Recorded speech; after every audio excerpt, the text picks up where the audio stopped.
What the heck happened to American tennis? 22 long, I think painful years since an American man has won a major title. I'm gonna anger more than a few folks today.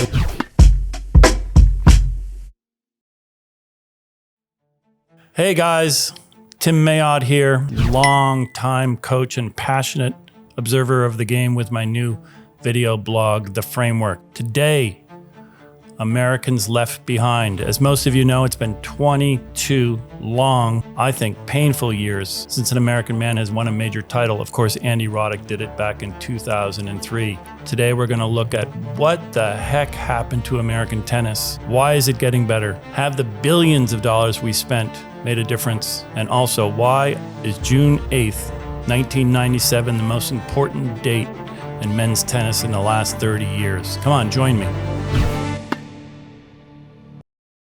So stick with me here. I'm going to anger more than a few folks today with my opinions. I come to this humbled by how difficult it is to coach a top player. Tennis is the most complicated technical sport there exists in all games. And we need our coaches to step up. And that's the main reason why we haven't succeeded in the last 20 years. And that's why we're turning it around right now. Before we get into the why, let's talk about how bad was the collapse. And yes, I think sinkhole is the best word that we can use. The bottom fell out from 1989 to 2003. American men won majors 27 times. Sampras, of course, with the most at 14. Agassi, Courier, Michael Chang snuck one in 1989. 17 times American men were finalists. But more importantly, I think for our discussion here, is there was always a solid group of top 10 Americans pushing deep into the majors. But by the mid-2005s, things really start to fall apart. Since 2004, we've had only 5 times of Americans finished as a finalist in the majors. Of course, Taylor Fritz did it last year in 2024. Hopefully good things coming there. But it was a terrible time in American tennis. And why? Well, here's the painful part. I have to blame it on us coaches, not being able to bring it to the players. So let's take a look at it. If you look at the top American players between 2010 and 2022, the large majority of them have serious technical deficiencies in their game. It's astonishing to look at. I mean, I tried to see it from different angles, but I just couldn't. Let's start with our best player, Andy Roddick. I saw his podcast a couple weeks ago with Chris Eubanks. I mean, this is a great podcast. You got to check it out. Roddick was talking about his own backhand, and he described it as a poke. A poke. I mean, that's one heck of a poke to get you the one in the world. But it is a poke. It's short. There's not enough rotation in it. And I'm sure Roddick feels that it should have been improved upon. Now, what's crazy is that through some combination of groupthink and technical inefficiency, the large majority of our players start hitting their backhands like Andy Roddick. Sock, actually, the reason he stopped playing was because he couldn't hit a backhand. It was so painful to watch. And then all the way down to Steve Johnson, who can't even hit a two-handed backhand. 95% of the time, he hits a slice. I mean, do you know how good you have to be in all other skills of tennis besides hitting backhands to get to 21 in the world like Steve Johnson did? I mean, this guy is a serious competitor. This guy knows how to fight. He had a great forehand, a great serve. But a slice backhand, maybe on the WTA, but not on the ATP Tour. So it's not just the backhands. On the forehand side, we see some real problems. Stefan Kozlov, who wins the Orange Bowl at 17 years old. Noah Rubin, a fine player, terrible forehand. We have to fix these things early.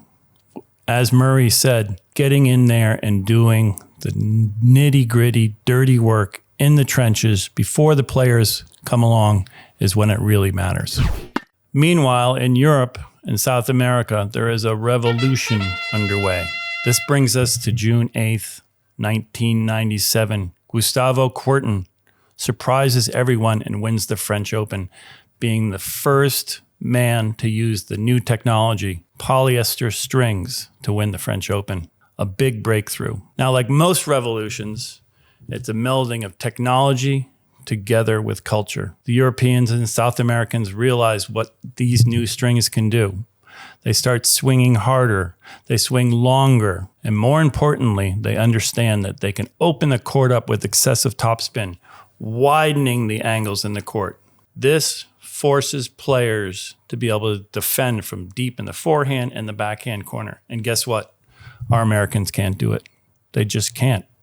You can see them camping over there. Steve Johnson, Ryan Harrison, setting up a camp over there in the doubles alley, trying to stay in the points by hitting forehands. But ultimately, they get beaten down. 2 sets, 3 sets, 4 sets, and most painfully, 5 sets. You see this obviously with Roddick on a couple occasions close to winning Wimbledon. So back in the States, it was strange. There was no reaction to what was going on. I worked at the USTA for about 18 months, and there was no specific antidote to what was going on in Europe. I heard all sorts of comments about how our players didn't move well. The strangest one I heard was that movement was more important than technique. This absolutely blew my mind. Movement and technique have to be totally intertwined. When you move well to the ball, when you move efficiently to the ball, and you marry that with great technique, not only do you hit a better shot, but that enables a much faster, stronger, more rhythmic recovery. Now in the States, we have this idea somehow that hitting the ball hard is the key. Well, actually hitting and moving in rhythm is the key, because then you're always preparing for the next shot. So what we actually see is that the way the Europeans play is much more rhythmic. There's much more beauty and fluidity to the way they hit, move, recover, hit, move, recover, whereas the Americans are just trying to bring power to every single shot. Obviously, as the points unfold, the ability to find and keep rhythm is critical. So we see this with long exchanges, 8, 10, 12 shots. When you stay in rhythm as a great player, then you can perform at your best. And when the technique breaks down on one side or the other, that's the problem. So by 2016, 2017, things look very bleak, but there is hope on the horizon. Just like so many American stories, the redemption here. Taylor Fritz comes on the scene. Stefan Korda. We're going to look at the rise of American men's tennis in our next episode. Join me.